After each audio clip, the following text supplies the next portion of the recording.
Now look at Mossy. Really? Oh, so that's how you're gonna play it. You gonna do this? Okay, fine. That's all I needed. That's all I needed for him to do that. And it became personal with me.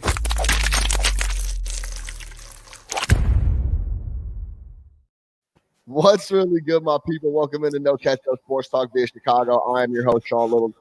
Big Nick the Quick. Yes, with sir. me as always. October 20th. Mm-hmm. Year is flying. Bro, I saw snow yesterday. Did you?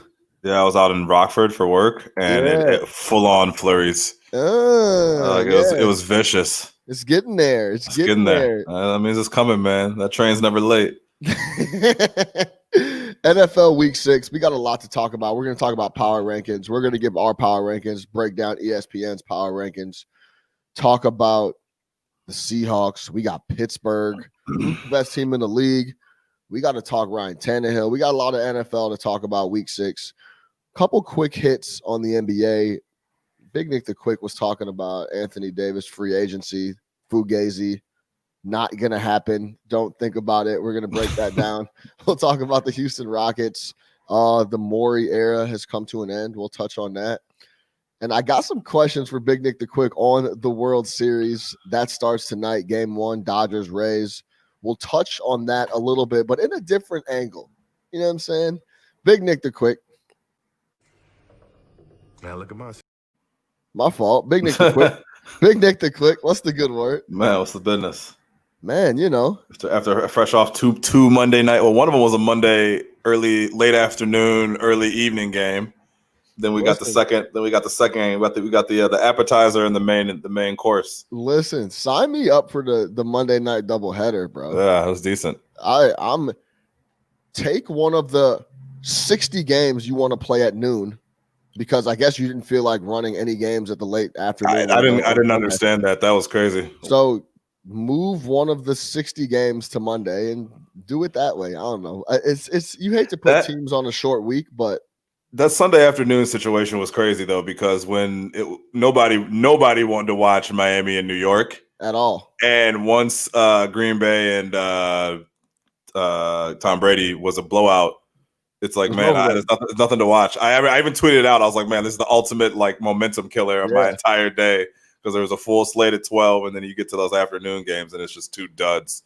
And the Monday night games were two duds. Football Sunday was just, it was cooked after literally after 25, it was over. After Aaron Rodgers threw the pick six, it was like, it's quiet. Done. Sunday's over with. So what else is going on, bro? I know you was on my I know you wanted to get it off your chest because I had money on Andy Dalton last night. So go ahead, bro. Man, I just think chest, bro. So for those of y'all that don't know, we got a pretty lively group chat where we talk about the gambling and throwing the money on this and that. And me, I'm a man of principle. I have rules. In those rules, there's certain players and coaches that I will never associate my hard-earned dollars with. Andy Dalton is firmly in that group. Under no circumstances can you put money on the red rifle. Yesterday, I called him the red PP7, the little gun and golden eye. Like, don't put money on the red rifle. So Sean goes ahead and adds the Dallas Cowboys into a 14 parlay that he had locked up. Got to throw the Dallas Cowboys in there. Of course, they come out last night and lay a dud. Their defense is atrocious. Defense is offensive. It's college life. Yeah, it's some Big 12 defense. It's Big 12D. But besides that, the biggest thing is that you put money on Andy Dalton. And I think earlier this year you put money on Phillip Rivers. And like these guys, you got to have a no list, man. You got to have limitations. What's that, Kirk Cousins? I agree. I had Kirk Sunday night against Seattle. They came through. Yeah. But there's a hard no list of people that you cannot put money on. The coaching side, you did a double whammy because you put money on Mike McCarthy too. those guys, the two of them, that's like a lethal combination of stay away. So Mike McCarthy was capping, that he had spent all this time in the offseason breaking down all this film, and he's an analytics guy now, and that shit was fugazi. Super fugazi. I mean, he also had Andy Dalton at quarterback, but Andy if you Dalton watch also the had- game though, even defensively, the entire game, the Cardinals were just trying to throw the ball as far downfield as possible, and they weren't even trying to hide it. They weren't even trying. They were just looking for the deep shots all game. They That's were so trying to push the disrespectful rock. to your defense. Yeah, they were trying to push the rock. They're just trying to push the rock down the field. They're like, we know if we just keep throwing 60-yard bombs, eventually one of them's going to convert. The Cowboys are terrible. Yeah, They're awful. You see my tag today. It's "Are you happy, Jerry? Have we seen what we need to see?" Because you couldn't even put up before. They were putting up points and losing. Now you're not even putting up points and you're still losing. Well, I mean, I retweeted a tweet I had from July because I couldn't believe it when this whole Andy Dalton thing happened. There was people saying, "Yeah, we'll rock with Dalton. Forget about Dak." And I was like, "Yo, if y'all think you're not gonna appreciate Dak Prescott till you have to watch Andy Dalton every week," and here we are. So I've never seen a backup quarterback get more love in the lead ups than Andy Dalton was. They're acting like he was like a starter who lost his job off of some bullshit. It's like, if y'all watch football, he was getting a lot of love. A lot of love. Like, it'd be just fine. Like, he's just gonna walk in and just business as usual. Yeah, he was getting a lot of love. So they did that. They were not that. They're not the answers. Jerry Jones is furious. I already know, but it is what it is. I know Kyler Murray is a problem. Yeah, absolutely. I mean, we knew that already, but he's just different. The running ability is ridiculous. Him and Lamar are different. They're dangerous. Absolutely. You know what? You look at Kyler Murray and you're like, this guy's dangerous. And then you look at a guy like Andy Dalton and he's not dangerous at all. Go ahead. No, I was just gonna say nothing about guys like Andy Dalton or who's another guy that's not dangerous. Apparently Baker Mayfield. We're gonna talk about the Browns. No, but all those type guys, Gardner Minshew, those type characters, you don't fear them. That's why, I can't put money on those type of individuals. Kyler Murray, on the other hand, take my money, take all of it. He's gonna go for covering the spread every time. He's a backdoor cover threat. You know what I mean? Those are the type of people that you gamble on. You don't gamble on Andy Dalton and Phillip Rivers and people that you know. You're already down 7 when you start. Not dangerous. Yeah, not dangerous. So that's on you, man. That's on you. You had a nice little parlay. That was nice. I just don't know. Lay. And we're listening to these people, these random experts. Like, look, man, there is no more experts in this. It's the information's out there. We've talked about it before. You look at every board every week. You know the deal. Let's talk about that. Somebody to tell you how to do this. You need a personal trainer. We got a couple experts sharps that we've been kind of tailing some plays on, and I'm not gonna blow nobody up, and because it's a tough business. I get it. Sometimes you win, sometimes you lose, but the pro that we've been tailing. No, he's always winning because he's got that subscription coming in. Or have been taking a look at his picks has been brutal across the board, and it's like, man, look, all these so-called sharps. They're not as sharp as you think, or a lot sharper than you by using your own eyes and just watching the games versus all this analytics talk and all that. So pay attention, read, make your own picks, go down with your own stuff, and stop tailing everybody. Look at the board, man. If it looks clear, go ahead and jump. If it doesn't, come back next week. It's okay. Yeah, it's all right. You don't gotta bet on 8th round tight ends. Having over 17.5 reception yards because some guy had a hunch about it. Knowing that he's fading you on the other end. That's a whole other story. That is interesting. All right, let's get into this NFL Week 6. Before I bring up the ESPN power rankings, give me your power rankings. Give me your top 5 teams in the league right now. Oh, man. Because I'll give you the bunch and you order them how you want to order them. But we got Kansas City, of course. We have the Steelers, of course. We have the Seahawks, of course. We have the Titans. And three of the last 4 I just named are undefeated. And then we have one-loss teams like the Bears. Who do you got at the top of the league? And then we could get into the list. Yeah, so I mean the Seahawks. I got to put the Chiefs number 1, just because they're the defending champions. They have had some rough quarters this year. Haven't looked as dominant, I guess, as you would want them to. But you look at a game like last night, even when it wasn't clicking, they're still able to come away with a win easily against a good team. So I go with the Chiefs, number 1. Number 2, the Seahawks, even though their defense is atrocious. Russ Wilson is playing at a different level. I'm going to shock you with number 3. Actually, I'm going to go number 3 with the Titans. Number 4, the Steelers. And number 5... Oh man, I probably got to go over to the NFC. Give me the give me the Bears. Wow. The Chicago Bears you're talking about? Give me the Chicago Bears. Over the Ravens? They're a better team than the Ravens? No. Oh, how did I forget the Ravens? Yeah. I guess I got to go. I guess I got to go Ravens 5. I wanted to give some NFC love, but yeah, I guess I got to go Ravens. Ravens 5. Okay. My point is this: the Pittsburgh Steelers, I believe, are the sleeper of the AFC and the team that nobody wants to see.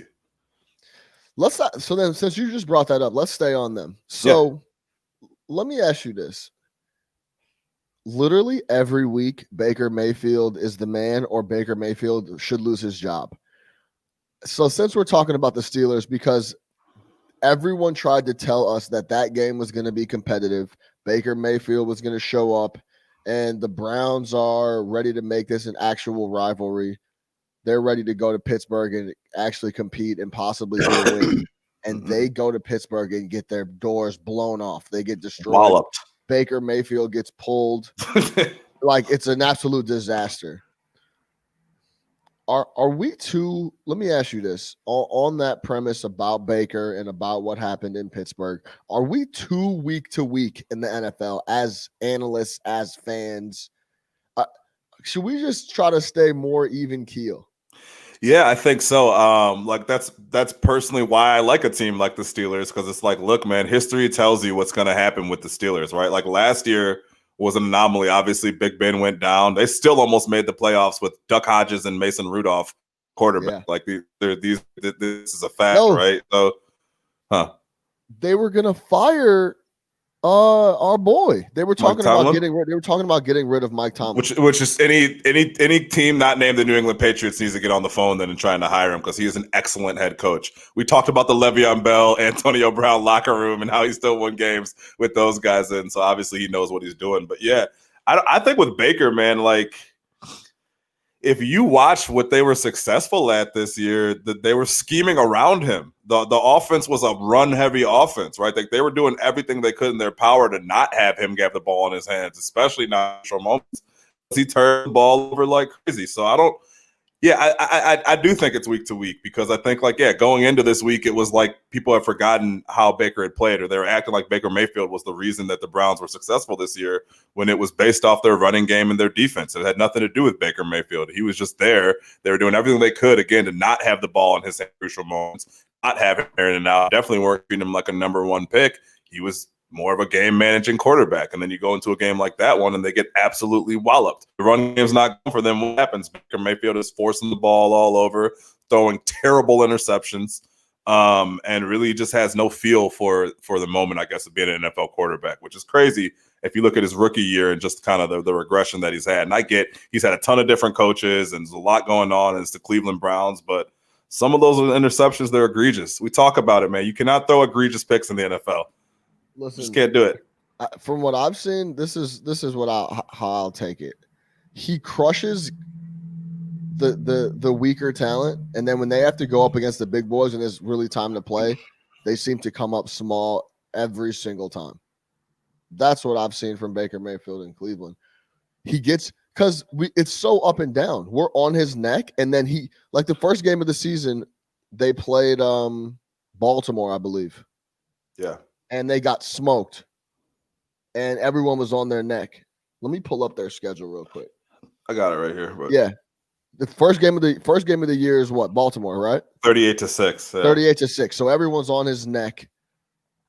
Baker's this. Is he the actual quarterback? Why isn't he taking the next step? Then what are his next 3 games? What are the next 3 teams? Cincinnati, trash. Easy. Washington, trash. Dallas, trash. The NFC East, and then Indy. So which they won, yeah. So he cooks 3 bad teams in a row, And then they beat a solid team in the Colts that are kind of up and down, but Phillip Rivers is on the other side. Despite him throwing 2 picks and exactly. So the Colts have a better defense, and he throws 2 picks, and then he plays a real AFC squad, and he literally gets pulled. They don't want no part. We're done. Get him out of the game. Get him out of the game. We'll see him next week. So, do you think the Steelers were ever worried about that game? I mean, you heard the talk going into it. It's like, oh, is this the year they haven't won there since what, 1993 or some shit? It's like, is this the year the Browns finally go into Pittsburgh and win? No, listen, man. This is my thing on the Pittsburgh Steelers. All we needed to see was Big Ben. Is he going to be healthy? Right? We knew he didn't do what he normally does. I've talked about this. He usually takes the first 5. He's a non-training camp guy. Takes the first 4 weeks of the season, looks like shit, gets into shape, and then is lights out for the next 12, right? This year with the quarantine, the layoff, it looks like he was taking care of himself. He came in looking spry. Big Ben's throwing the ball all over the place. The Steelers look good. They are well coached. They're a well-ran organization. They have a quarterback that you absolutely can win with. They have talent on the defensive side of the ball. They have playmakers. You don't want to play against that team. And you know what it's going to be. At the end of the year, you're going to look up the Pittsburgh Steelers are going to be 11-5 or 12-4. And everybody's like, man, why didn't we think about them? That's going to be a tough out. And I don't think they were getting the love that they should have gotten before the season when you really think about the fact they won 8 games or 9 games last year with Duck Hodges and Mason Rudolph. Stop it. You know what I mean? So you knew if Ben came back healthy, if Ben came back halfway decent, that team was going to have a chance to win. Mike Tomlin has done this before. He's not new to this. He's not new to this at all. Not new to this, man. We talk about a coaching and quarterback. They have both. That's a good team. I was thinking about this yesterday. Like, that is a good team. In a year where it's hard to see like who the most dominant team is, that's the team you don't want to see. They're like the San Antonio Spurs. I'm losing you. Can you hear me? Yeah. Okay. Yeah, the Spurs, they're like that. Hey, man. You know what I mean? Like when there's no dominant team, it's like someone's going to come up and win. It's a Spurs year. Yeah. When you got good ownership, when you got a good head coach, and you got a good quarterback, and you got an old veteran quarterback, that's what happens. 3 head coaches since 1969. That's how you win. That's how you create a culture. No doubt. Yep. No doubt about it. All right, let me pull up the power rankings. Share my screen real quick. That was my Steelers love fest right there. I feel it though, because it's hard not to like them. Oh, so you've been watching a shitty organization your whole life. Without question. Okay, so ESPN has Seahawks, Chiefs, Pittsburgh, Baltimore, and Tennessee. Now, I'm not a huge fan of teams with losses being behind teams without losses, but sometimes it's factual. Tennessee Titans, I might move them ahead of Baltimore. And this is why. Last couple weeks, if you've been watching, Baltimore hasn't really been playing that well. And they almost gave up a lead. They almost went to overtime with Philly last week. After crazy. They were up huge. They were up huge and almost had to go to overtime with Philly last week, or on Sunday, I should say. And what the Tennessee Titans just did, playing on a short week, no problem. They took care of business against who did they play on the Buffalo? Buffalo. They played Buffalo on the short week. They took care of business. Then they get another short week. And no, they played Buffalo with no practice. Yeah, Buffalo they played with no practice. They had practice. And then they went into Houston. They played Houston both at home and walloped Houston. On the short week and did their thing. On the offensive end, Tannehill been playing crazy. Back-to-back 42-point games. Yeah, so they could move up. Well, we talk about it all the time, man. Teams that know who they are. Tennessee 100% has an identity. We're going to play D. We're going to run the football. We're going to take the persona of our head coach. And look, man, we talked about it. He's been throwing that thing too, though. Was Tannehill a fluke? No, it's not. If you look at Tannehill this year, he's a legitimate MVP candidate, right? Like, we made fun of him. We said, oh, Ryan Tannehill was on my no list. Like, listen, man, 13 touchdowns, 2 picks. He's completing 70% of his passes, and his team is undefeated. And he's 100% a factor. Like, you can't go into the game and say, man, we're just going to let Ryan Tannehill do his thing. Not this year. He is picking teams apart. And then don't let Derrick Henry get going. That guy's a monster. Derrick Henry is problematic. You do not want to play against him on Sundays. You don't want to in the fourth quarter if they have a lead. Forget about it. That 94-yard run the other night. Forget about it. Forget about it. So, absolutely. Hold on. I got to load this. I got to show you this clip of this Cowboys fan, too, by the way. I don't know when I'm going to load it up now. Hold on. and Vrabel's a great head coach, man. That's a hell of a hire, too. I mean, it's I like what they got going on, man. I like what they're doing over there. I like what they're doing over there. You saw the clip of him throwing the 12th man on the field to stop the clock? Yeah, absolutely. It's brilliant. It's a Belichick move. That's what you get from playing under Bill Belichick for all those years. You just pick up stuff when you're around guys like that, and that's exactly what is going on in Tennessee. Hey, I'm going to tell you this. If you would have told me that Mike Vrabel was going to be a good head coach, I would have said, yeah, good leader, good. But, like, he's X's and O's, and he's doing everything. He's doing everything. You can tell they like playing for him, man. He's got that energy. He's got that style. And a guy that was in the trenches, 5 years ago, these guys are going to listen to him. Right. So, yeah, I like what they got going on over there. That's a good football team. And that's just a further indictment of Adam Gase. Yes, everybody get as far away from this guy as humanly possible. I don't understand how it's Tuesday and Adam Gase hasn't been fired yet. So this is interesting. Where do you stand on a power rankings list? We have Green Bay at 6, Tampa Bay at 7. Literally, Tampa Bay just blew these dudes out on national TV a couple days ago. Yeah, and we beat Tampa Bay. And we beat Tampa Bay. And where are we? And we're Buffalo's lost 2 straight. Buffalo's lost 2 straight. New Orleans has looked bad. The Rams got smoked on Sunday night. We're 11th. We're 11th. So look, here's my thing with this. We beat Tampa Bay and we beat the Panthers. That's back-to-back teams with winning records that we beat. Yeah. So I don't understand how Green Bay gets blown out by Tampa Bay and they're 5 spots ahead of us. We beat Tampa Bay. They're 4 spots ahead of us. I don't get that. I was watching Get Up yesterday. No Bears segment. No nothing. We didn't even get a highlight. No love. I thought we're the 3rd largest market in the country. I mean, maybe we can get a fucking 45-second highlight like nothing. It's just let's talk about the Cowboys. Let's talk about Tom Brady and let's talk about the Packers. It's crazy. Yeah. I get it, man. Like we haven't beat the best teams in the world, but look, we literally beat Tampa Bay, who everybody is drooling over yesterday. Yeah. Smacked them up. And we smacked him up. We had Brady out in the middle of the field confused. Brady's forgetting what down it is. Like, let's talk about the Chicago Bears defense. I thought that was crazy. So forget these power rankings, man. Their shit is biased. It is biased. It is week to week. It's who cares? But the Bears lost to a top 5 defense. That's our only loss this year was to a top 5 defense. Yeah. No, it's a good point. So Big Nick the Quick, the positive Nick the Quick is different. I'm sick because man, I'm just this is because you know how I was talking before the year. I thought this was gonna go terribly, man. But now the fact that we're 5-1, they're legit. I was listening to Chicago radio yesterday. You would think that we're 1-5. Like people need to pump the brakes a little bit. Like I am Mr. Hate on the Bears. I'm Mr. Last year I stopped being a Bears fan. Like this is fact. Go back and listen.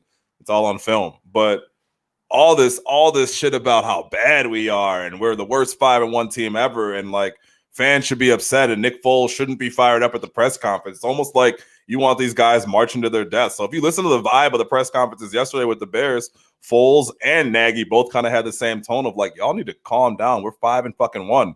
I'm not going to go over there and beat these guys over the head. And I thought Foles made a great point. He said we're 5-1 with things to improve on. That's a lot better than being 5-1 and not having anything to improve on because you cannot get better. He's like, we know where we got to get better. We know we got to work on the offense. We get it. But like, let's pump the brakes out there. Yo, we have a championship level defense. Let's talk about that. No question. Let's talk about that. So let's pump the brakes, Bears fan, national media, show us a little bit of love. You know what I mean? Like, let's just chill here. Put some respect on our name. Put some respect on the name, man. We might get blown out. You know, we might get blown out next week, or we might smack the fucking Rams around. Hey, look. Talk about not scary. Jared not scary Goff. Listen, I'm gonna say this. At least we're not the Cowboys. I came across this Cowboys fan, and sometimes I think this shit is staged where, you know, people do all types of crazy stuff. Like I'm thinking they rewind the thing, then like do like a whole stage thing. And this one, my man's went crazy. Here's a Cowboys fan from last night. That's just it. Records they were making the day.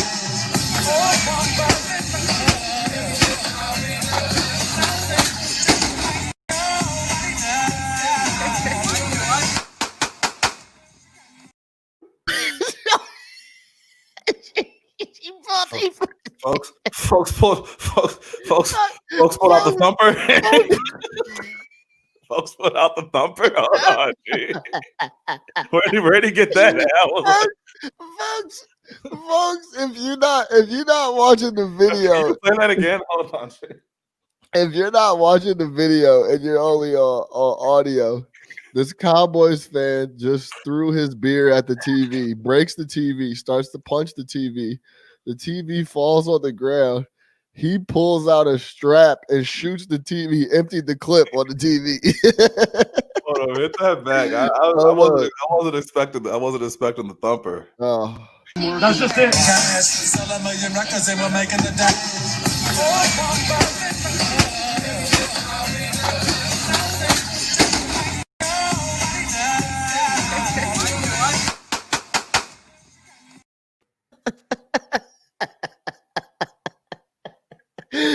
Fam pulled the He pistol let it out. down low. Oh my God. Wow. That is so funny, bro. He shot the TV. Shot the TV. Yeah, I mean, I've never been at that level of upset, but like, yeah, I mean, if I had to watch this Cowboys defense on top of Andy Dalton, yeah, it's gonna be a long year, man. It's gonna be a long year. Y'all were already bad.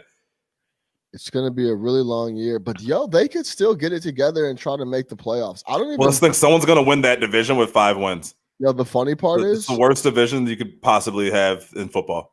The funny part is like that's one of those things where like I don't even know if I want to make the playoffs. Yeah, leave me at the crib, bro. Like I'm good. No, you get an extra check.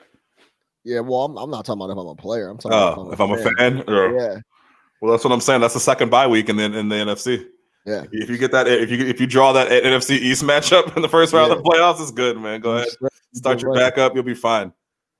Like, understand that either Kyle Allen, who do we got? Kyle Allen, Andy Dalton, Daniel Jones, or who's the fourth quarterback in the NFC? Wentz. Carson Wentz will start a playoff game. If the Eagles don't make the playoffs, this is the biggest indictment on Carson Wentz I've ever seen in my life.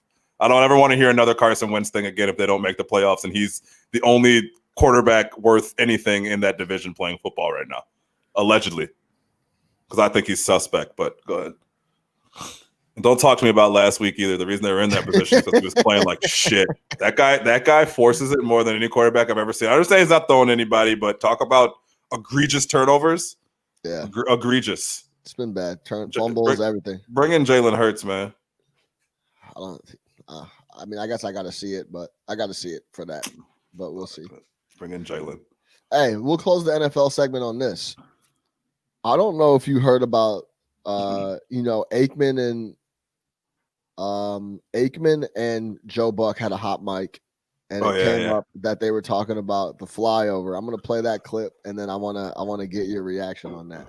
This is Aikman and Joe Buck at the Packers Bucks game late Sunday afternoon. That's a lot of jet fuel just to do a little flyover. That's your hard-earned money and your tax dollars at work. That stuff ain't happening with Kamala Biden ticket. I'll tell you that right now, partner.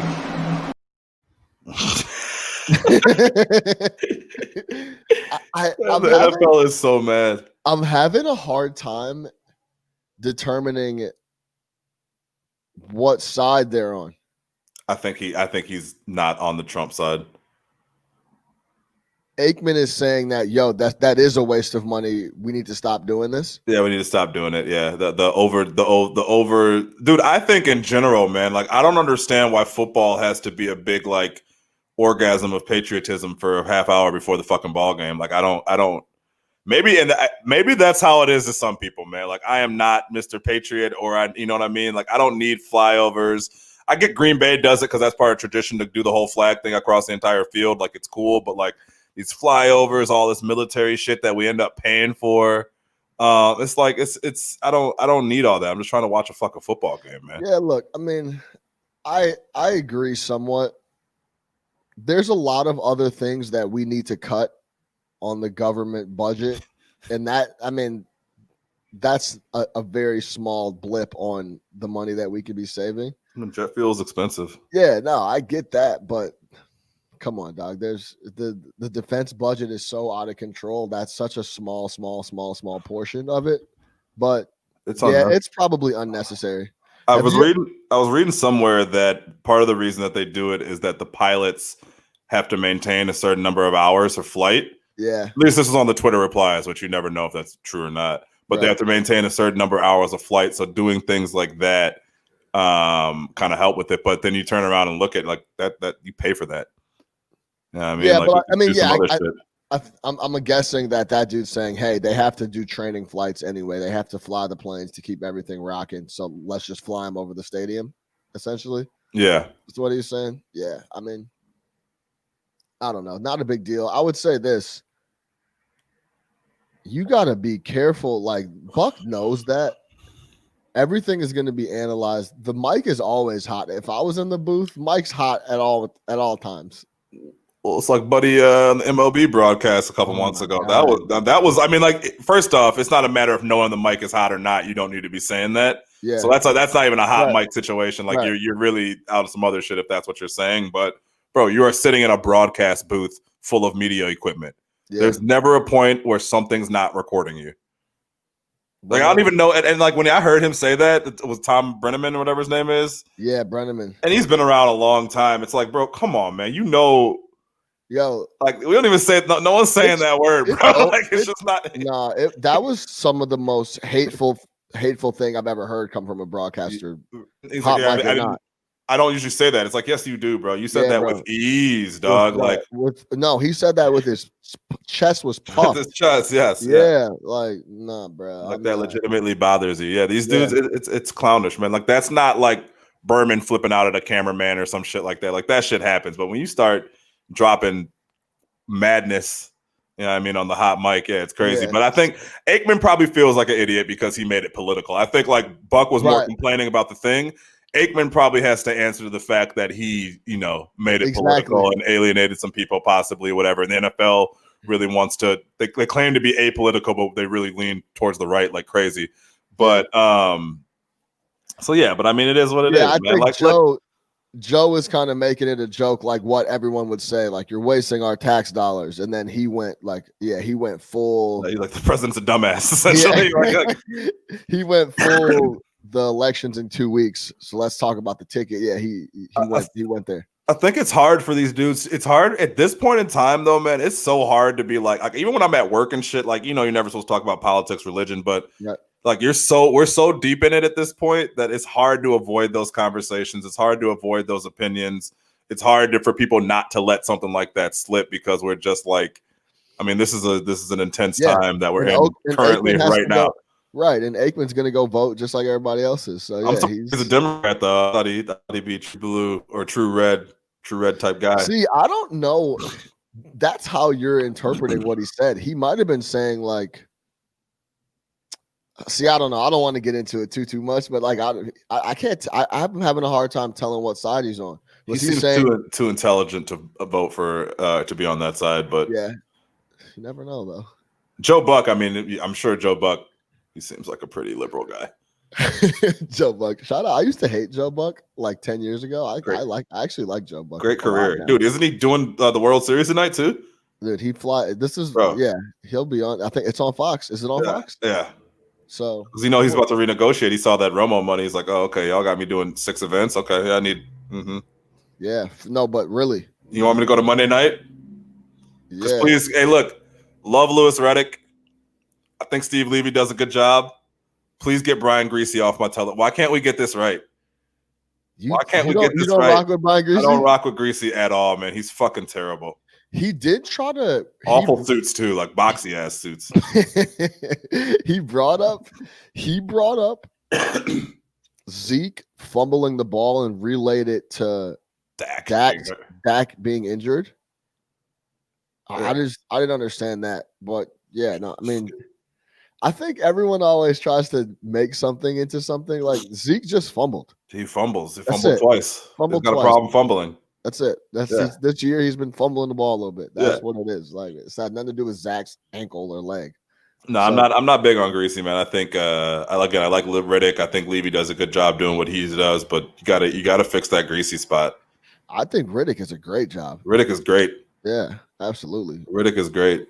But he just knows what he's talking about. Yeah, he 100% knows what he's talking about. He's passionate. And for some reason, when he's talking, like I feel like you have to believe him. He says everything with so much conviction. Yeah. You know what I mean? Absolutely. Yeah. Shout out Riddick. Shout out Riddick. Should just throw Stephen A on the Monday night and call it a day. Just for fun. They should let Stephen A do Cowboys games. Just let him riff. Yeah.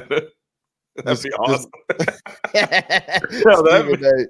That video after that video he made was a couple weeks ago after the Cowboys lost was the best thing I've ever seen in my life, bro. When they chopped up his shit when he was at his sister's house. He's incredible, man. Shout out Stephen A. Shout out Stephen A. Smith. All right, let's move over to some quick hit NBA stuff, and then we'll talk a little World Series, and then we'll get out of here. Big Nick the Quick. You sent me a text message to touch on this NBA stuff. You wanted to talk Anthony Davis free agency to draft, people reaching in the draft, and Houston. Let's start with AD. You believe cut it out with any free agency Anthony Davis talk? Well, I mean, the talk started when he got traded there. Like, oh, he can opt out after this year and still technically go test free agency. It was something that was talked about throughout the season. And then last week after he won the championship, it's like, well, what's going to happen with AD? Is AD going to resign? Is AD going to come back to the Lakers? Has he made his decision yet? Listen, the first practice that he showed up and looked over and played basketball with LeBron James, his decision was made. If you are Anthony Davis, there is literally no better situation than you can possibly be in than playing with LeBron James as he finishes out his career with the Los Angeles Lakers and then taking that torch and carrying the Lakers through the rest of your career. I don't know where people think AD is going to go. I don't know what basketball situation they think he may be looking for. I don't know who they think he can go play with. There is literally not a better player on the planet for AD to team with than LeBron James. It's not a better situation on the Clippers, which they can't sign him. It's not a better situation in Milwaukee. It's not a better situation in Miami. It's not a better situation in Boston. It's not a better situation in Indiana, Denver, Portland. Name Chicago. The team. Chicago. I don't care. There's the Brooklyn Nets. It doesn't matter. There is not a better situation for Anthony Davis than playing basketball with LeBron James for the rest of his career. Now, what are the Lakers going to do going forward? Simple. You know what's going to happen this summer? Veterans are going to line up to play basketball with LeBron James as he finishes out his career. That is what's going to happen. They are going to flock to go play basketball with LeBron James in Los Angeles as LeBron finishes out their career and these guys go to chase titles. Look at what it did for Dwight Howard. Dwight Howard was hated in Southern California, could not show his face, comes back to the Lakers, redeems himself while playing basketball with LeBron James. I'm going to keep saying playing with LeBron James. While playing basketball with LeBron James because it changes your life. Redeems himself, right? Has a good year, has an excellent playoffs, and has an even better finals, and now is a hero, can walk down Rodeo with no problem. Right? Completely flipped the narrative on his entire career, and there was no one with worse juju around them than Dwight Howard. It was just negative story after negative story after this teammate hates Dwight Howard, this person hates Dwight Howard, he's immature. Now it's Dwight Howard's an NBA champion. Dwight Howard redeemed himself with the Lakers playing basketball with LeBron James. Right? So veterans that are looking for rings, guys who are looking to reestablish their name, guys who might be coming off an injury, whatever the case may be, guys who are willing to take that pay cut, knowing that it will result in a championship because you're playing basketball with LeBron James and Anthony Davis, are going to come flocking there. You saw Ray Allen do it with the Miami Heat, right? Ray Allen could have went anywhere after that Boston year. Where'd he go? Take me to Miami. Why? Because I want to play basketball with LeBron James and grab another ring. So you look at a guy like, I say, J.J. Redick. I think he's got one more year in New Orleans, right? They won't win a championship next year. You know what JJ Redick's going to do after that year? He's going to call LeBron James and say, hey, I want to come play basketball with you because I think I want to get a ring on my way out. Look at a guy. It changes your life. Playing basketball with LeBron James changes the entire trajectory of your career during and post NBA. Prime example, Richard Jefferson, good player, household name. We all knew him, went to the finals with the Nets. Really good player, right? Tail end of his career, goes to Cleveland to play basketball with LeBron James. What happens? Starts a podcast, starts this whole player podcast movement. His podcast blows up. Why? Because he's playing basketball with LeBron James, and LeBron James is the second guest on his podcast, right? Podcast blows up. What did Richard Jefferson do? Parlays that into a nice, comfy job with ESPN. He's set for the rest of his life post-basketball. Was that going to happen before he played basketball with LeBron James? Absolutely not. Oh, by the way, you're also going to live in Los Angeles. I'm not bringing you to Cleveland. You can come live in LA where you probably already have a crib. We're going to compete for titles. It's me and AD, right? And some young guys or whoever the hell else we have, and a bunch of vets that are going to come and play ball with LeBron. So if you're AD and you're looking at it, you're like, yo, our team's going to get better, number one. Number two, we just won a championship. I like this feeling. We can sit here and dominate. LeBron has, at the very least, 2 elite basketball seasons left in him, right? If we're being honest, right? Maybe more. Because what do you think LeBron's doing right now? LeBron just got from the bubble where he did not. He's a creature of routine.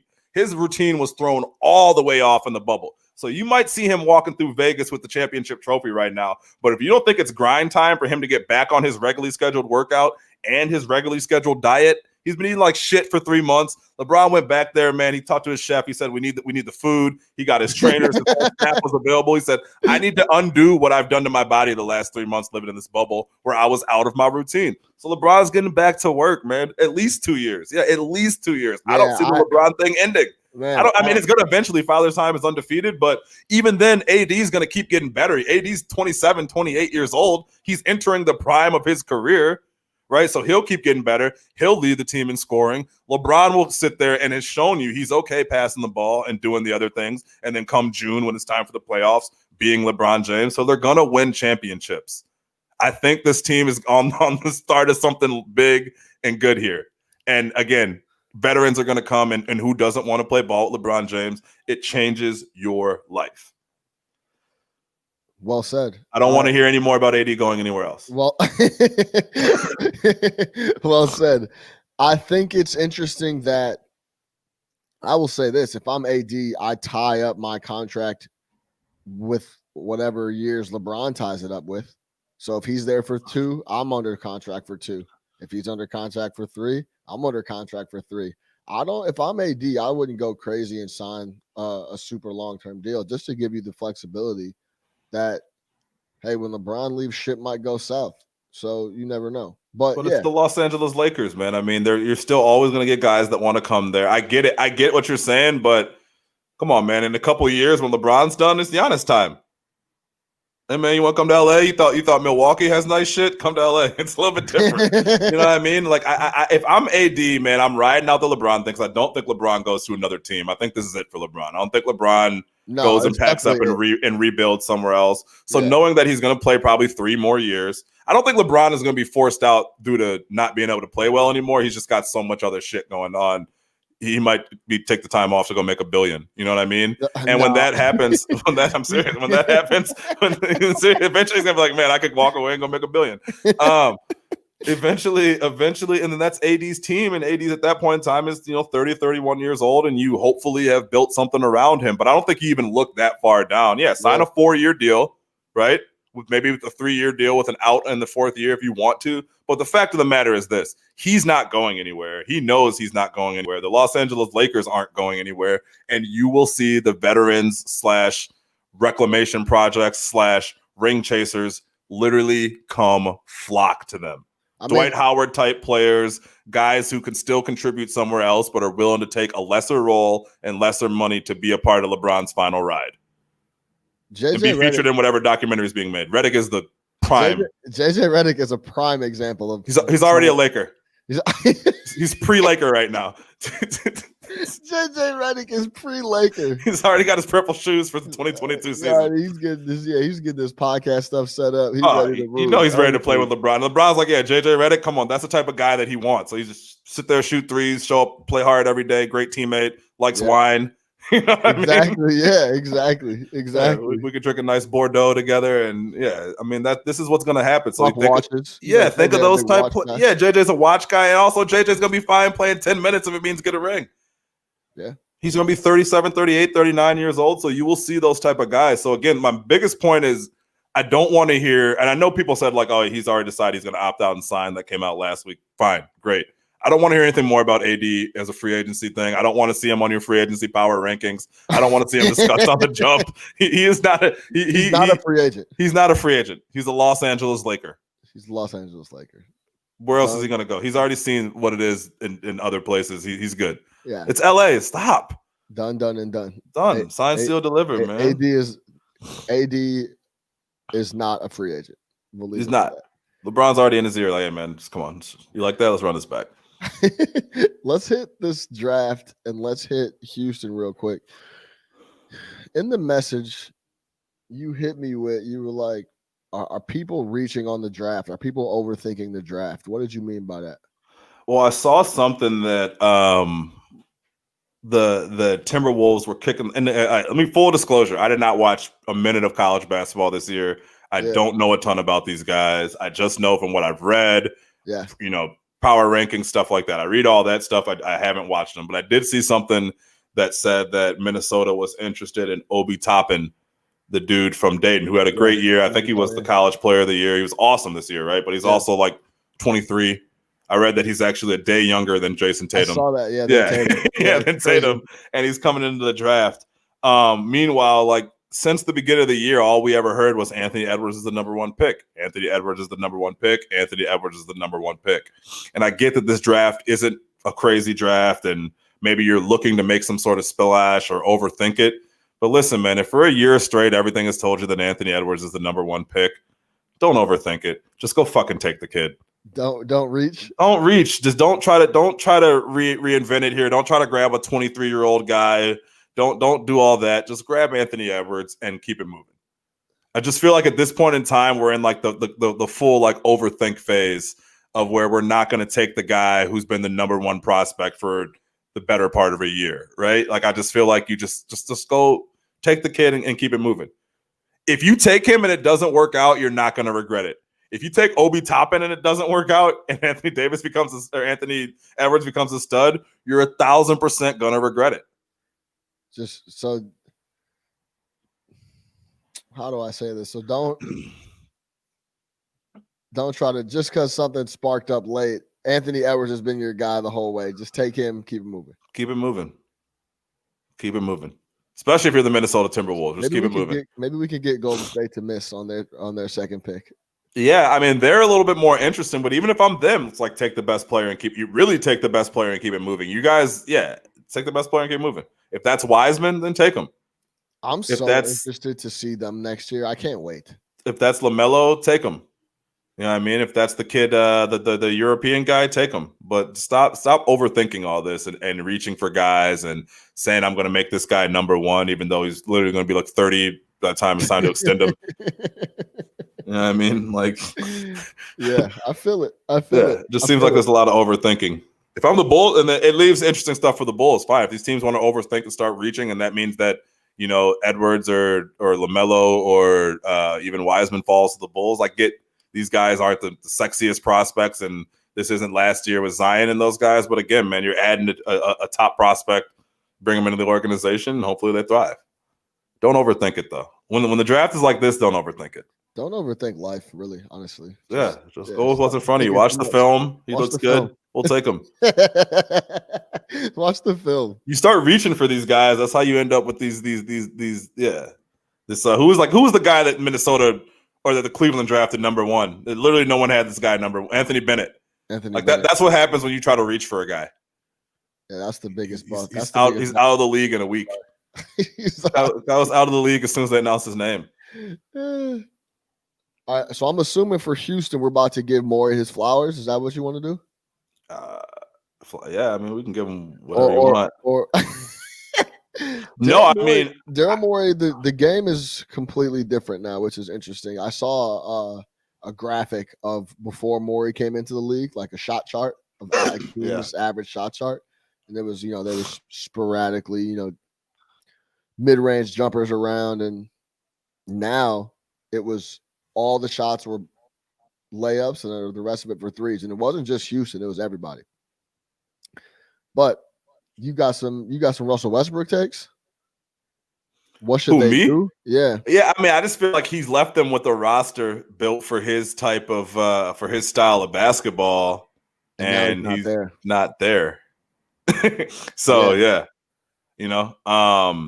I think they're in an interesting spot. I think there's a lot of talk around trade James Harden, and I think that's kind of where we are now, where if it's like, hey, something's not going to work, you automatically need to blow it up. And I guess I understand that logic, or if it's like, if you really don't think you're going to win with him and you think that you're going to end up, the next 2 or 3 years just being mediocre while you're essentially wasting his prime or, his extended prime, and you can get a lot for him. Sure. At the same time, you have a franchise player and MVP candidate, and that is something that you can build around, right? I just don't know. The thing that's going to be interesting with Harden is pretty much D'Antoni has empowered him so much to do whatever the hell he wants that I would be worried it's going to be hard to convince him to play a different type of way, right? Like his usage is off the charts. It's like you have the ball, you can do whatever you want. You can freestyle, you can shoot, you control everything. And now it's like, ooh, we want to rein that in, right? So I feel like you would have to kind of, if you get into that job, you got to build a roster that's still going to allow him to be the man, but not at this level. I will say this. I don't think you trade. Listen, you don't trade guys like this. Just don't do it. Me and Nick are speaking from experience of being Bulls fans. Like Jimmy Butler did not need to be traded. You don't trade talents like this because they don't come around that well. You try to build around a team around him that could compete in the West. That's what you do. Mm-hmm. I think it's interesting that he has been empowered like no one ever in basketball history. I think you can even say that he had full reign with D'Antoni to do literally whatever he wanted on the offensive end at any time. So it will be interesting to see if whoever takes that job and what they do. Go ahead. I was gonna say, in trading Russ, like that's easier said than done. You owe him $132 million. Yeah. Someone would take Russ though.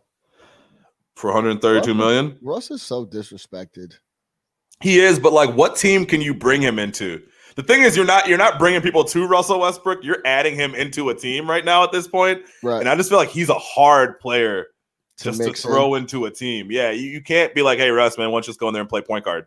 Like, he's not wired that way. He has to be. Well, I think that's what people were worried about with Harden, and he conformed, and they played well together at times. Yeah, but you're also creating so many possessions in Houston that he's not really realizing. Yeah, I see what you're saying, but he's not. I mean, he's very intense. He can get wild, but I think he's portrayed as a bigger nuisance than he actually is. Like I don't think he's a nuisance. I think he's a great teteammate and everything like that. I just think it's hard to play with him. Yeah, but I was gonna say, when I say nuisance, I mean like I get on court nuisance, 30%. Yeah, on court nuisance. Yeah, it's on court nuisance.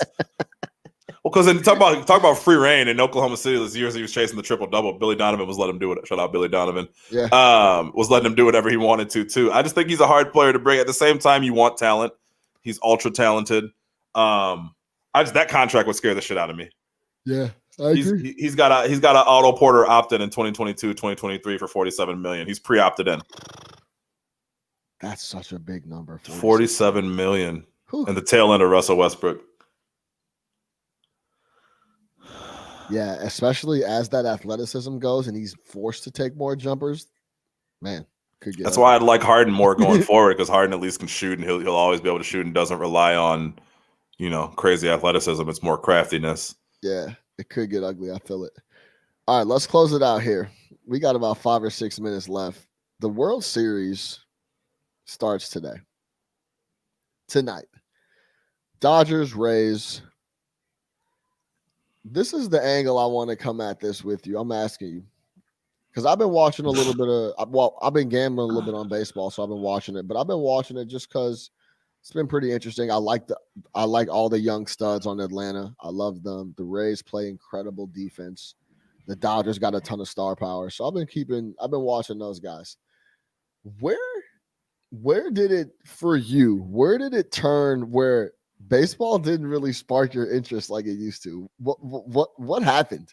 For me? Yeah. I see it's different for me, Lan. Like you guys grew up heavy baseball kids. Like it was not in the household. Like my dad, if you know anything about my dad, he's a stubborn man. Mm-hmm. So he grew up a Cubs fan, and at some point in his life, he decided that they lose too much and that he was never going to watch the Cubs. I'm pretty sure my dad has not been inside of Wrigley Field since the mid '90s. Now it's just too expensive since they won the World Series and everything. He's like, I'm just not going to pay for it. But when we were kids, he was a firmly like, I'm not going inside Wrigley guy. So for me, I didn't grow up like heavy baseball. We really grew up heavy basketball, heavy football, right? Yeah. But when I was in high school, I really got into baseball, which is coincidentally when the Sox were good and they won the World Series my freshman year of college. But for me, the last few years, I think for me, it just coincided with the White Sox being so bad that I don't love baseball enough to watch bad baseball. Right? Like it's even hard for me to watch Bulls games. Like I hate watching my team be bad. I hate watching bad sports and trying to pull out like the positives from it. The Bears I'll always watch. But so for me, it was just like, man, this team is too bad. And like, I don't care enough about the rest of the sport.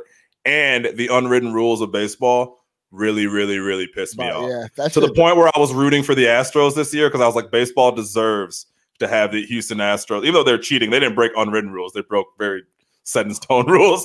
But it's just like, because of how much you guys enforce the dumb shit, this team full of cheaters, I almost want them to win because, guys can't celebrate, guys can't flip their bat, guys can't stare at a pitcher after they hit a home run, guys can't hop on a fucking fly ball, whatever the hell it is, all these stupid ass rules. You can't keep trying to hit home runs, even if a guy's serving you up fastballs, like all those dumbass rules. I'm like, you guys deserve to have this team full of egregious cheaters win the World Series this year. So I was very disappointed when they lost in 7.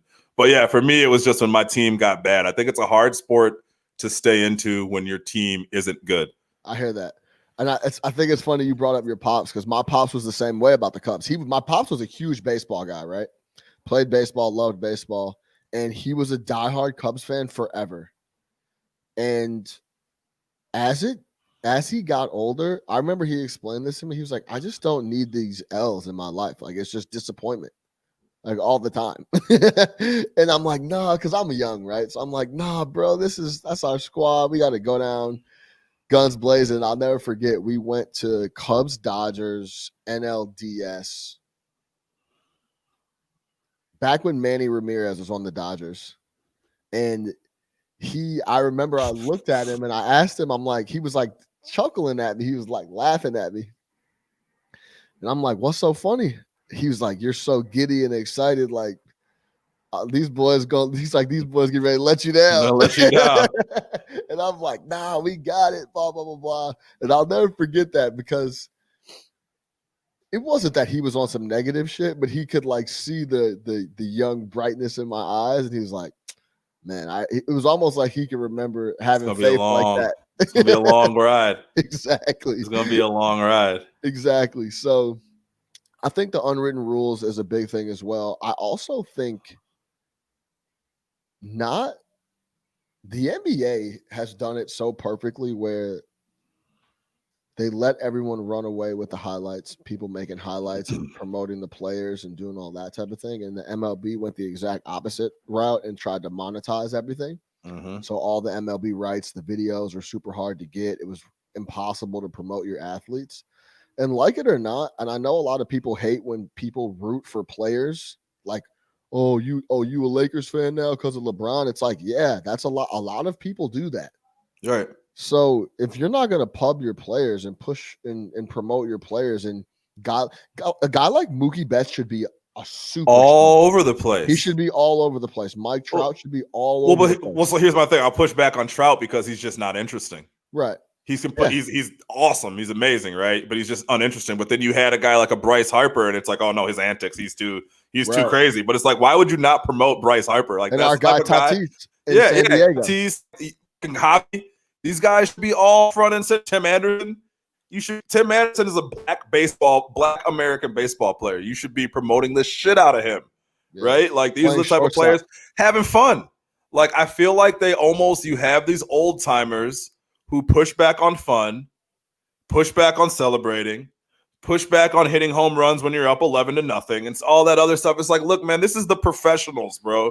These guys have went through multiple levels of baseball to get here. If you can't handle it when you get here, or you can't enjoy it when you get here, then what's the point? I really push back on that unwritten rule shit. Every time something comes out with this unwritten rule shit, I'm good off. Because these are the same unwritten rules that say, hey, if someone does something you don't like, you can hit them with a fucking baseball.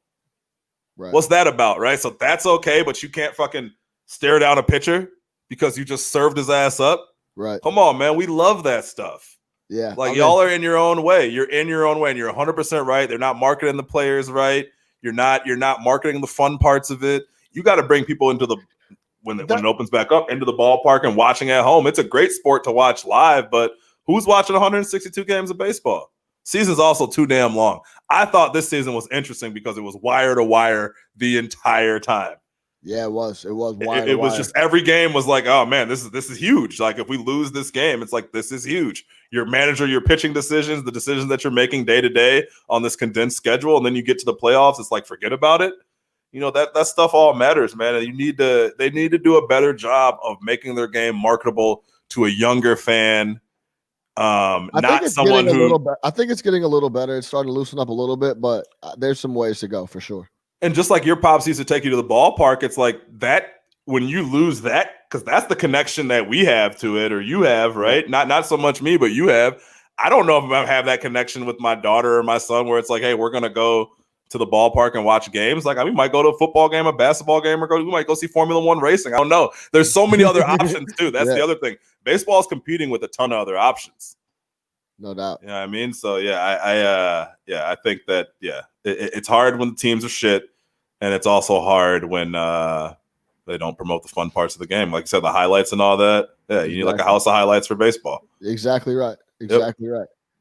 All right, we'll leave it there. World Series tonight, Game 1. Kershaw. Clayton.